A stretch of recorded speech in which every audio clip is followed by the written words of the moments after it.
বন্ধুরা, কেমন আছো সবাই? আশা করছি ভালো আছো, আর আমি অনেক অনেক ভালো আছি। তো আজকে চলে এসেছি ঈদের ব্লগ। আজকে আমাদের ঈদ, পবিত্র ঈদ উল ফিতর। তো সবাইকে ঈদের শুভেচ্ছা। সবাই ঈদ অনেক ভালো কাটাও। তো দেখো, একদম মর্নিংয়ে, একদম সকালবেলায় চলে এসেছি আমি। মর্নিং বলতে এখন একদম সকাল 6টা বাজে। চলো বাইরের পরিবেশটা একটু দেখলে বুঝতে পারবে যে এখনও রোদ্দুর উঠেনি। সকালবেলায় কেমন দেখো, মেঘলা মেঘলা ভাব। তো একদম 6টার সময় উঠে পড়েছি। আসলে ঈদের দিন তো সকাল সকালই কাজটা সেরে নিতে হয়। তো আরও আগে উঠবো ভেবেছিলাম, বাট উঠতে পারিনি। একদম 6টা বাজছে। 6টার সময়তে থেকেই আমি রান্নাটা স্টার্ট করছি।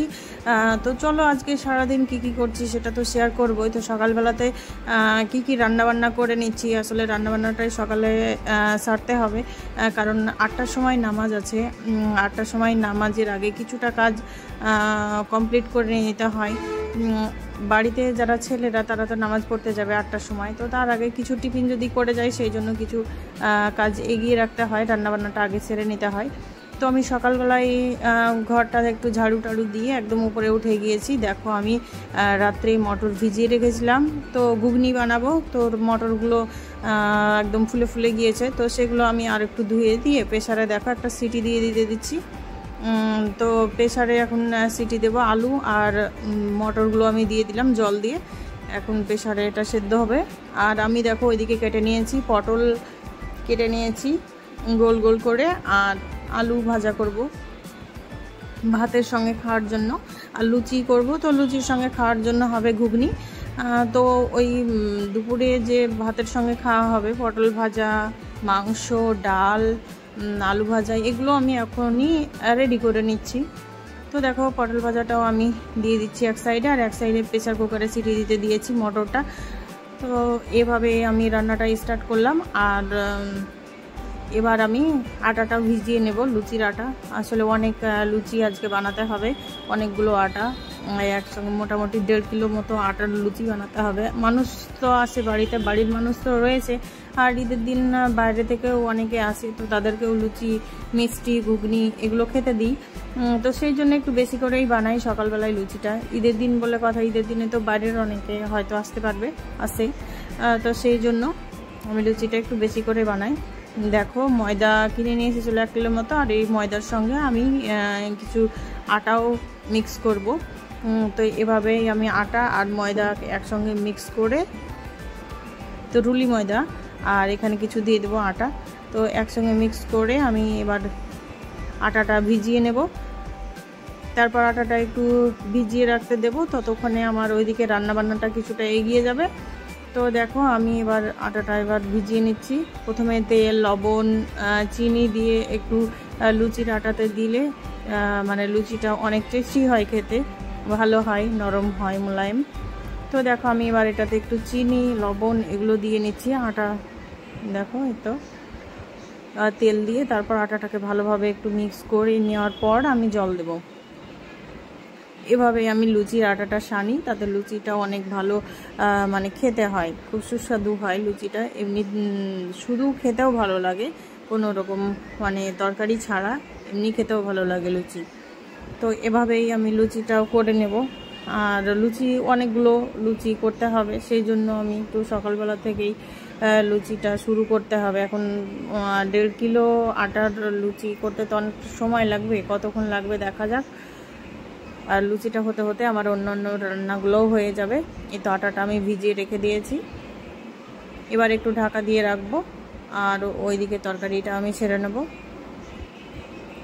তো দেখো, পুরো 30 মিনিট পর আমি আসছি আবার। এভাবে আমি লেচি কেটে নিচ্ছিলাম গোল গোল করে।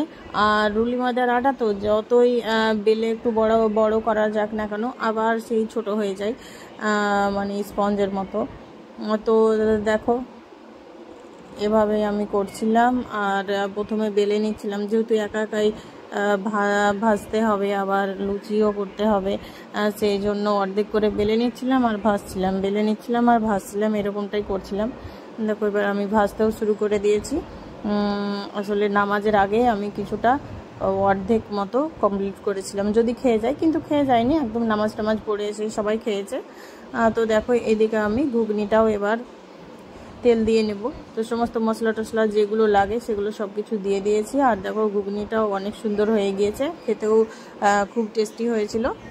দেখো ঘুগনিটা আমি রেডি করে নিয়েছি। আর ইতিমধ্যে মাংসও নিয়ে চলে এসেছে, আর আলু ভাজা তো করবই, মাংসও নিয়ে চলে এসেছে। তো দেখো মাংসটাও আমি রেডি করে একদম বসিয়ে দিয়েছি। তারপর দেখো আমি কিছুটা রান্না ওইদিকে কমপ্লিট করে রেখে এসে, আমার এখনও রান্না কিন্তু কমপ্লিট হয়নি। তো সবাই নামাজ পড়তে চলে গিয়েছে, এখন মোটামুটি 8:30 মতো বাজে। তো আমার মেয়েও বারবার বলছি স্নান করিয়ে দাও, স্নান করিয়ে দাও। আর মেয়ে তো এখন ওরা সবাই নামাজ পড়বে, তো ও যেতে পারবে না, ওখানে অনেক ভিড় থাকবে। তো সেই জন্য ওকে যেতে দিইনি। যেখানে নামাজ হচ্ছে সেখানে একটু গেলেও মজা পেত, কিন্তু নিয়ে যাওয়ার মতো কেউ ছিল না, সেই জন্য বাড়িতেই ছিল। আর ওকে আমি এই টাইমে রেডি করে দিচ্ছিলাম। তো দেখো ও তো ভীষণ সাজতে গুজতে ভীষণ পছন্দ করে, একটা ড্রেস পরেই দিয়েছি। তারপর ওকে মানে যেগুলো যেগুলো কিনেছে আর কি সাজগোজের জন্য, সেগুলো আমি পরিয়ে দিচ্ছিলাম। চুড়ি, মালা, বেল্ট, আর তো ভীষণ খুশি। আর মেয়েরা তো সাজতে একটু পছন্দ করেই, সব মেয়েরাই পছন্দ করে সাজগোজ করতে। তো আমার মেয়েও একদম ছোট থেকেই মানে সাজগোজ করতে খুব পছন্দ করে। তো ওর হাতে নেল পলিশ দিয়ে দিচ্ছিলাম। তো এভাবেই ওর সাজগোজটাও কমপ্লিট হয়ে গেল। ও এখন রেডি, এবার একটু পরেই সবাই চলে আসবে, তারপর একসঙ্গে সব লুচি ঘুগনি খাওয়া দাওয়া হবে, মিষ্টি। তো দেখো এই তো আমার মেয়েরই একটা ফটো তোলা আছে। তো খেতে বসেছে সবাই। তারপর চলে এসেছি আমি আবার রান্নার কাছে। রান্না দেখো আমের চাটনি করবো, আজকে আমের চাটনি বানাবো।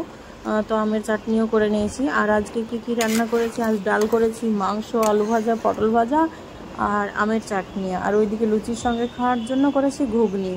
তো দেখো এখন দুপুরবেলা এখন ভাতটাও আমি বসিয়ে দিয়েছি, আর এদিকে আমের চাটনিটা বানাচ্ছি। আর তারপর দেখো আমার মেয়ে আবার ইতিমধ্যে ওই ড্রেসটা চেঞ্জ করে আবার শাড়িও পরে নিয়েছে। তো শাড়ি পরার ওই সব ভিডিও মানে করা হয়নি। তো দেখো এখানে ঈদের নামাজ হচ্ছিলো, সেখানে গিয়ে ফটো তুলছিল ওর পাপার সঙ্গে। তারপর দেখো আমিও রেডি হয়ে গিয়েছি। আর আমি তো একটু মিষ্টি খেতে বসে গিয়েছি, কারণ মিষ্টি তো অন্য মিষ্টি আমার খেতে পারি না, ভালো লাগে না। তো আমি এখানে শুধু নিয়েছি মিহিদানা আর একটা ছোটো ছোটো এগুলোকে খেজুর ছড়ি মিষ্টি বলে, আর তোমরা কি বলো আমি জানি না, তো এটাই বলে। তো এটাই আমি একটু খাচ্ছিলাম, বাট অন্য মিষ্টি আমি খেতে পারি না অত, তো এটাই আমি একটু সামান্য নিয়ে খাচ্ছিলাম।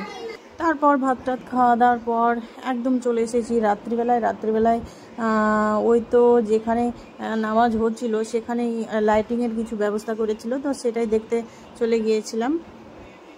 তো দেখো এখানে অনেক মানুষের ভিড়ও করেছিল, সবাই দেখছিল কত সুন্দর করে সাজিয়েছে। দেখো কত সুন্দর করে সাজিয়েছে, ঈদ মুবারক। আর এই জায়গাটা লাইটিংয়ের ব্যবস্থা করেছে, তারপরে তো ফোয়ারা সিস্টেম করেছে। তো খুব ভালো লাগছিল, এই জায়গাটা ঘুরে বেড়াতে ভালো লাগছিল। এটা পুরো ফিল্ড, আর ফিল্ডের মধ্যে এরকম করেছে। এখানেই ঈদের নামাজ হয়, আর এখানেই মসজিদও রয়েছে, মসজিদের পাশে এখানেই নামাজ হয়, ঈদের নামাজ। আর রাত্রিবেলায় তো আমার মেয়েকে নিয়ে একটু ঘুরতে গিয়েছি। তো দেখো ভীষণ খুশি, মানে বাড়িতে ছিল, বাড়িতে একা একা ছিল, তো বারবার বিরক্ত করছিল। তো একটু নিয়ে ঘুরেই আসি, তাই বলে তো বেরিয়ে পড়েছি। আর দেখো ওখানে অনেক মানুষও ছিল, সবাই ফটো ছবি তুলছিল। আর দেখো উপরটাও কত সুন্দর করে সাজিয়েছে, খুব ভালো লাগছিল ঘুরতে। তো এইভাবে আমরা রাত্রে একটু ঘুরছিলাম, আর নিজের ফটোও তুলছিলাম, একটু ভিডিও করছিলাম।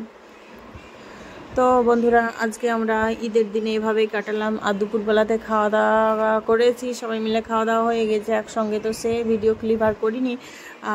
তারপর একদম রাত্রের ভিডিওতেই চলে এসেছি। তো দেখো এভাবেই ঘুরছিলাম বন্ধুরা। তো আজকে এই পর্যন্তই ঈদের ব্লগ। তোমরা কেমন হয়েছে কমেন্ট করে জানিও।